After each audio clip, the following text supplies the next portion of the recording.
What will you do if your dream wedding fell apart overnight? Not because of cold feet, but because life suddenly turned things upside down for your family. Lagos never sleeps, but that night Adana wished it would.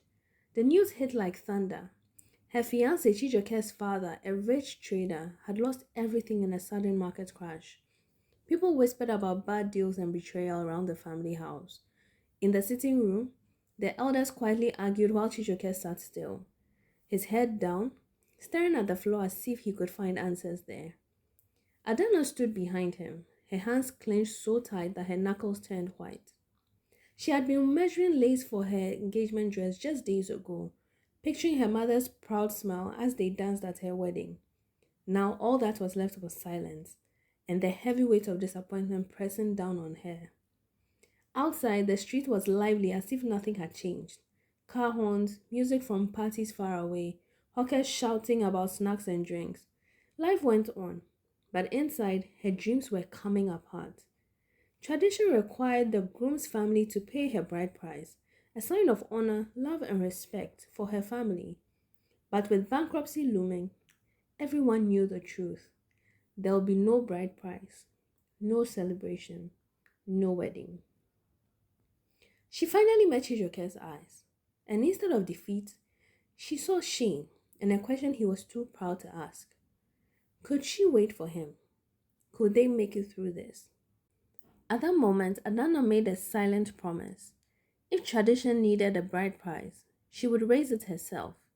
Love, she thought, deserved more than pity. She wouldn't let poverty tear them apart. If the gods closed one door, she would open another one stitch at a time. The next morning, dawn brought no comfort. Adana lay awake listening to generators humming and street hawkers starting their day.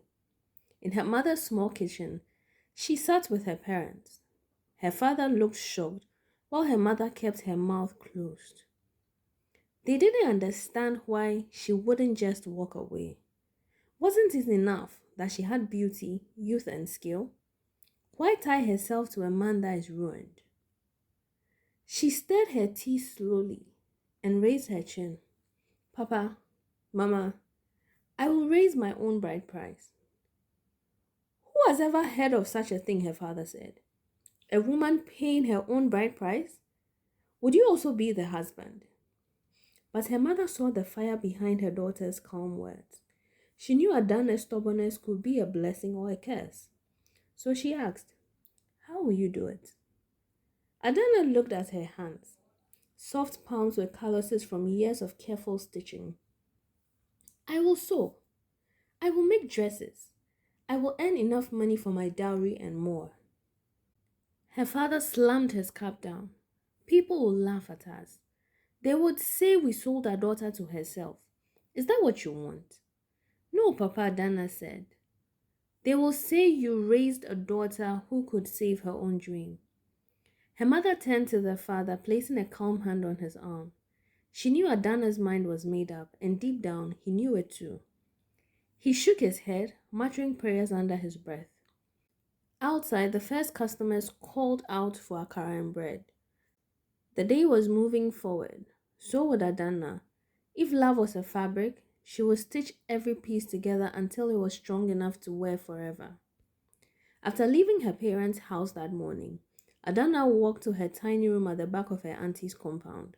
It was cramped and musty, but it was hers.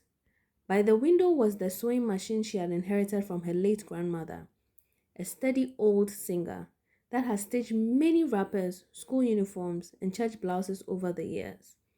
She pulled the dusty cover and ran her fingers over the metal body, cold but promising.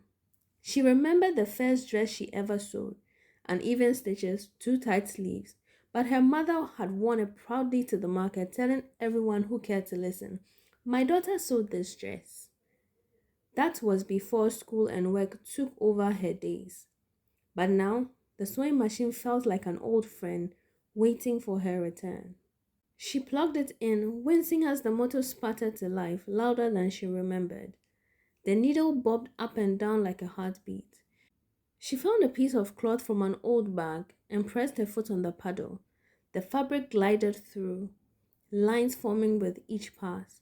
Adana's hand remembered what her mind had forgotten: how to guide, measure, cut, and imagine. By dusk, Adana's small table was covered with fabric scraps and sketches on old receipts. Her mind was full of ideas: modern cuts with traditional touch, bold colors for daring brides, lace over soft silk. She planned to start small, maybe a bridesmaid's dress for her cousin and a gilly to match. She knew that word of mouth was the best way to get noticed in Lagos. If she made something worth talking about, people would share her name from one wedding to the next. She wiped the sweat from her brow. She had nothing except her hands, her skills, and a promise to herself. The next day, Adana went to see Chijoke. He was at his uncle's shop fixing old clothes to earn a little money, far from the good job he lost when his father's company failed. She watched him from the doorway, needle in hand, brow furrowed in concentration. He looked up and tried to hide his embarrassment, but she just smiled. "You sew?" she asked, stepping closer. He shrugged. "I used to help my mom when I was a kid. She made clothes for the neighbors." Adana laughed softly. "And you kept this a secret from me?" Chijoke's eyes softened. "It didn't matter before. Now it's all I have." She sat beside him, picked up a piece of torn cloth, and they sewed together. Between quiet jokes and gentle teasing, an idea began to form. What if they combined their skills, his precision with her eye for design? Soon they were sketching on the backs of old cardboard boxes, gowns with bold sleeves, gele that chain tradition, and suits for modern grooms. Each line they drew felt like a stitch mending the distance that had grown between them. By the time the sun went down, they had forgotten about hunger and sadness. All they saw was potential. In the tiny cluttered shop, filled with second-hand fabric and old zippers, two hearts found a new rhythm together. They didn't have much, but they had each other, and sometimes that was enough to start fresh. In the weeks that followed, Adana and Chijoke turned his uncle's dusty back room into a small studio. They stacked boxes of second-hand fabric, borrowed scissors, and used borrowed time. They couldn't afford fancy mannequins, so they used broomsticks and old pillows to drape the fabric. Word spread quickly through whispers at local salons and Sunday church gatherings. "Did you hear? Adana and that boy are making wedding clothes." Some scoffed, while others watched with curiosity, wondering if they had gone mad. Their first real chance came when Adana's cousin Amaka visited to gossip and left with a promise. "You can sew my bridesmaids' dresses. I'll pay you half now and pay the other half later." Half was enough for thread, more fabric, and a new iron to press seams. By night, Adana and Chijoke worked side by side under a flickering light bulb, giggling over mistakes and celebrating small victories. An invisible zip that laid flat, a neckline that sat just right. Their fingers blistered, their backs ached. But when Amaka twirled at her first fitting, squealing with delight at her reflection, Adana felt hope rise like dawn. They named themselves Threaded Promise Designs, a name Chijoke whispered one night as he stitched lace onto her bodice. "It's a promise," he said, brushing her hair from her eyes. "A promise that no matter how tough it gets, we will sew our way through." In the busy streets of Lagos, among bigger tailors with flashy shops, Adana and Chijoke had something others didn't: a love strong enough to stitch broken dreams into something beautiful. And so the business was born. Amaka's wedding day came in a rush of powder, laughter, and jollof rice. Adana and Chijoke stood to the side, tired but proud, watching Amaka and her bridesmaids swell through the crowd in the dresses they had worked on for weeks. Bright satin shimmered under the Lagos sun, catching eyes and turning heads. Neighbors whispered, aunties leaned over their plates to ask who made the dresses. And when Amaka pointed to Adana, cheeks glowing with pride. It was like someone opened the floodgates. By the end of the night, three brides to be had pulled Adana aside, pressing their phone numbers into her palm. They wanted something fresh, something different, and Adana's designs, simple yet bold, felt new. When the party was over and they packed up leftover scraps and spools of thread, Adana leaned against Shijuke, too tired to stand straight. He gently squeezed her shoulder. "We did it," he said. That night, they counted their payment on her small table. Crisp naira notes spread out like fragile hope. It wasn't much by Lagos standards, but it was more than either of them had seen in weeks. It felt like a seed. Later, as she fell asleep to the sound of distant traffic outside, Adana dreamed not of riches, but of rolls of fabric, neat stitches, happy brides, and her name whispered with respect among tailors. One thing was clear to her: the first client was the hardest to win. The next ones would come faster, thanks to word of mouth and the promise of good work. It didn't take long for news to reach Adana's parents. A neighbor came knocking one evening, her mouth full of rumors about Adana, the girl sewing her own bride price. By the time Adana got home that Sunday, her father was waiting at the front door. Inside, the mother sat quietly. Before she could even sit, her father's voice roared. "So you want the whole street to laugh at us, that we sold our daughter to a tailor's table?" Adana's hands shook, but her resolve stayed strong. "Papa, it's my bride price to raise. I will not beg for pity or charity. I love Chijoke. This is my way." Her father scoffed. "Love does not feed a family. When you have children, will you stitch them food too? Or will you send them to beg in the market?" The mother flinched at his words but stayed quiet. Adana looked at her parents, two people stuck in traditions too old to change. She wanted to shout that times were changing, that a woman's worth isn't tied to a man's money alone. But instead, she lowered her voice, letting calm anchor her anger. "I will honor you, Papa, but I will not abandon him." Her father's silence felt heavy, but final. He stood up and turned away, muttering curses and shame. Her mother watched her leave, eyes sad but proud, a small nod the only blessing she could offer for now. Adana walked away that night, knowing that family love could be sewn back together later. First, she had to save her own. After the wedding excitement died down, Adana and Chijoke sat on the studio floor with scraps of fabric and old notebooks scattered around like petals. A single light bulb flickered above, casting shadows on their tired faces. Business was picking up, but it was slow. The small jobs covered food, but not much more. The bride price still hung over them, an unpaid debt shadowing every stitch they made. That night, as they drank gari and ate granules to fight hunger, Adana had an idea. What if we did more than just copy others? What if we created something new, modern, bold bridal fashion mixed with tradition and trends? Chijoke tilted his head, curious. "What do you mean?"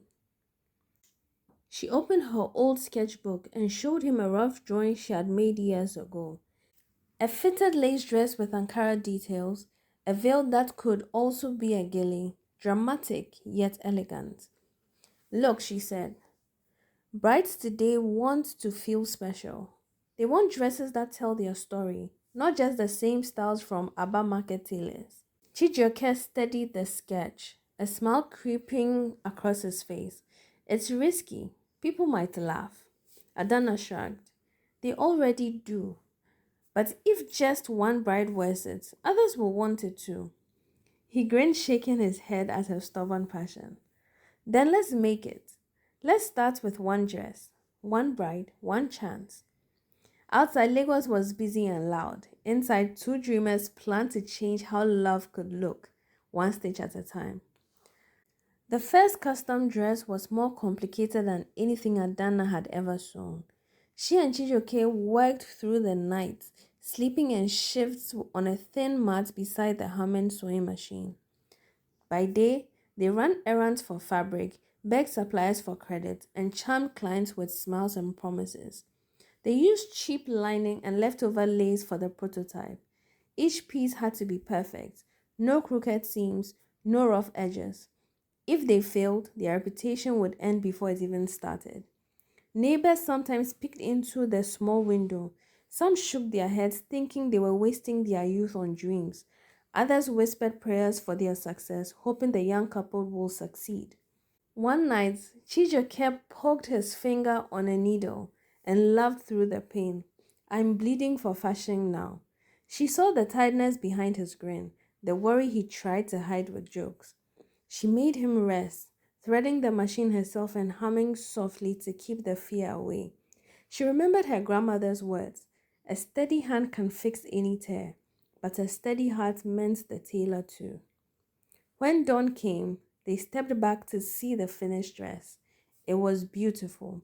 A simple fitted gown, modern but rooted in tradition, shining in the weak sunlight. It was more than fabric, it was proof they could do this. As they packed it carefully into a box to deliver to the bride, Adana pressed her hand into Tijoke's chest. No matter what happens, we'll finish this together. He covered her hand with his own. For the first time in weeks, hope felt real.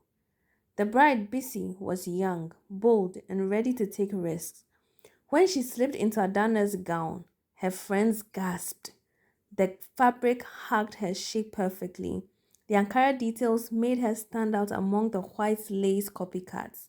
She posed for pictures, twirling and laughing as her mother's eyes filled with pride. Bissy paid them in full, with extra. She pressed extra naira into Adana's hand, whispering, "This is for your wedding too. May yours be as sweet as mine will be." When Bissy's wedding photos hit social media, they spread like wildfire. Within a week, Adana's old phone buzzed non-stop. Brides called, bridesmaids called, even a local event planner wanted to meet them. The tiny studio that once felt too big for just the two of them now felt crowded with bolts of fabric and chatter about fittings. Neighbors who once laughed at them were now peeking in, curious, asking if they could sew baby clothes or ashwebi too. Each new order came with fresh worries: how to meet deadlines, how to buy fabric, how to handle sleepless nights. But for once, the worry tasted sweet, like hope mixed with hard work. One night, as they counted their earnings, still far from the full bride price, but growing steadily, Chijoke held Adana's hands. You see, they laughed at us. Now they applaud. Adana leaned into him, feeling her tiredness melt away with his warmth. Outside, Lagos was loud and alive, but inside their tiny shop, they were building something stronger than whispers and richer than gold. A promise stitched in faith, one seam at a time. Their fame spread faster than they could sew. Soon, a black SUV pulled outside their shop, stirring up dust and curiosity among the neighborhood kids. Out stepped a young woman who looked like she belonged on the cover of a magazine. Tall, flawless makeup, and an expensive handbag swinging from her elbow. Are you the one they call Adana? She asked. Adana, still wearing her old wrapper dusty with chalk, nodded shyly. Yes, ma'am. The woman's name was Ifoma, the daughter of a local politician and soon to be bride of a wealthy oil magnate. She wanted a dress that no one in Lagos, no, all of Nigeria, had ever seen. Ifoma sat in their cramped space like a queen in a village hut. She wrinkled her nose at the peeling paint and the faint smell of machine oil, but smiled politely as she explained her vision. She wanted feathers, imported lace, a train so long it could clean the church steps. Money was no object, but perfection was a must. Adana's heart raised as Ifoma handed her an envelope stuffed with crisp naira notes. It was more money than she and Chijoke had made in 3 months. As the SUV drove away, Chijoke turned to Adana, his smile unsure. We can't say no to this, can we? Adana stared at the envelope, fingers trembling. She knew this was their chance to leap forward, to raise the bride price, to silence the doubters. But deep down, she also knew that big money brought big risks. One mistake, and they could lose more than cash. They would lose trust. Still, she took a deep breath. We won't fail, she whispered. We can't. With Ifome's order, Adana's name spread through the neighborhood faster than rumors. Old friends who used to share meat pie and secrets under mango trees now watched her closely. Some offered fake smiles, hugging her too tight at church.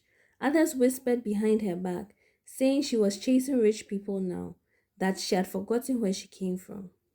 One afternoon, Adana's closest childhood friend, Ngozi, came by unexpectedly. She sat on Adana's work table, swinging her feet, her voice sweet but her eyes sharp. So you and Chijoke are designers now? Ngozi teased, touching a roll of expensive lace. Since when did you know how to sew for the rich? Or are you sewing more than dresses for that Ifoma? Adana froze mid-stitch. The needle slipped, pricking her finger. Blood welled up, but she didn't flinch. She met Ngozi's gaze, steady and unbothered. What are you saying? Ngozi shrugged dramatically. I'm just saying be careful. Lagos is not kind to small girls who think they can swim with big sharks. Before Adana could respond, Ngozi hopped off the table, hugged her again, too tight. Anyway, I'm happy for you. And she smiled like a hidden knife. Don't forget your friends when you make it big. When she left, Adana sat alone in the stillness of the shop, her fingers still stinging. She knew Lagos loved to cheer for success and to tear down just as quickly, but her dreams were bigger than the whispers. She pressed her bleeding finger into a scrap of white satin. A satin, yes, but proof that even sharp words couldn't unravel her now.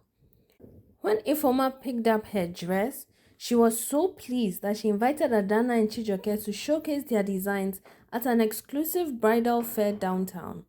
The event, held at a luxury hotel, would attract Lagos' wealthiest brides and fashion elites. It was a chance to step into a world far beyond neighborhood weddings. Adana had never been inside such a place. Air-conditioned halls, marble floors, chandeliers bigger than her whole shop. She held Chijoke's hand tightly as they were led to a small corner booth marked with a flimsy paper sign, threaded promise designs. Behind them, famous designers displayed dazzling gowns on mannequins that cost more than her grandmother's house.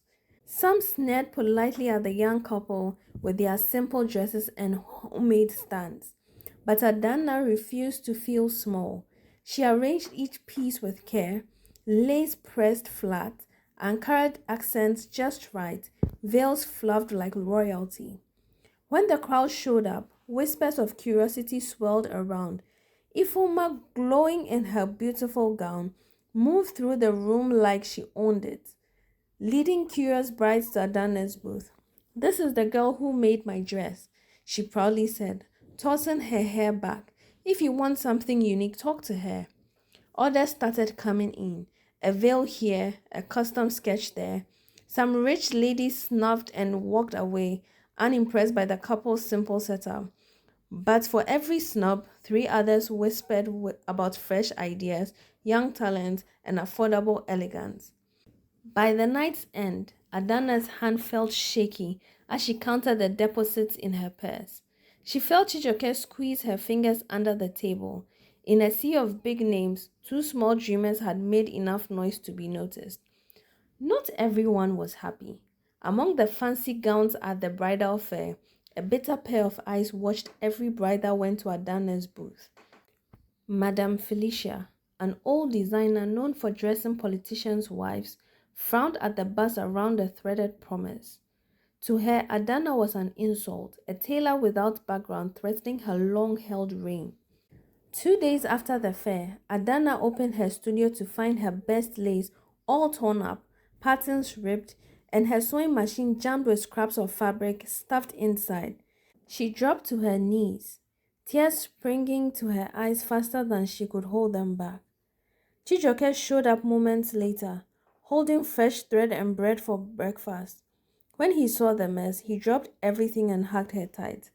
They sat on the dusty floor, surrounded by broken pieces like the remains of a dream. "Who would do this?" she whispered. He didn't need to answer. Lagos had many dangers. Success made you shine, but it also put a target on your back. That evening, they worked by lantern light to fix what they could. Chijioke took apart the machine, greasing the gears and picking out scraps with a small screwdriver.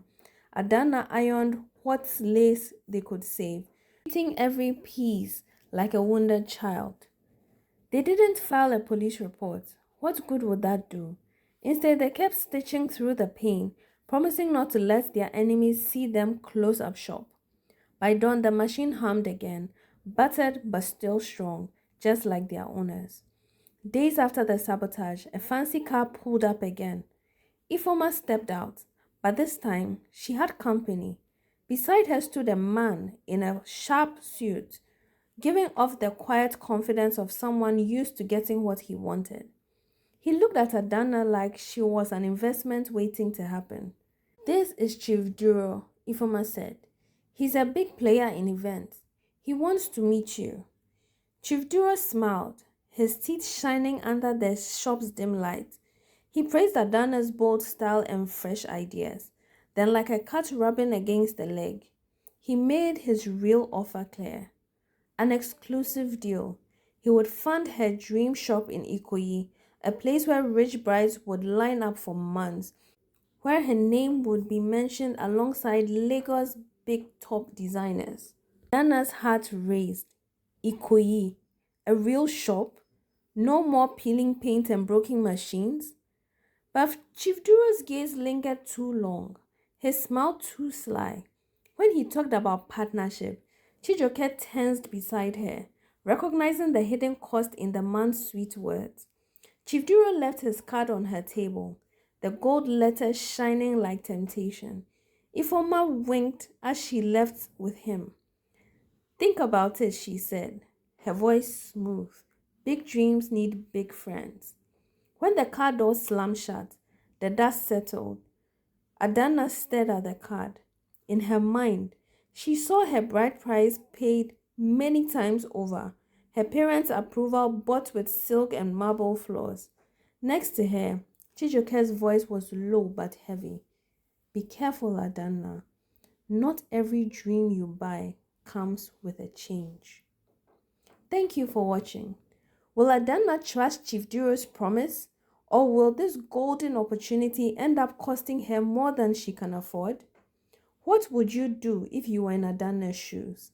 Share your thoughts in the comments. I'd love to hear your thoughts. If you like the story, don't forget to like, share, and subscribe. The bride price hustle is just starting. You won't want to miss what comes next. Until next time, dream big and stay curious. It's all love from this side.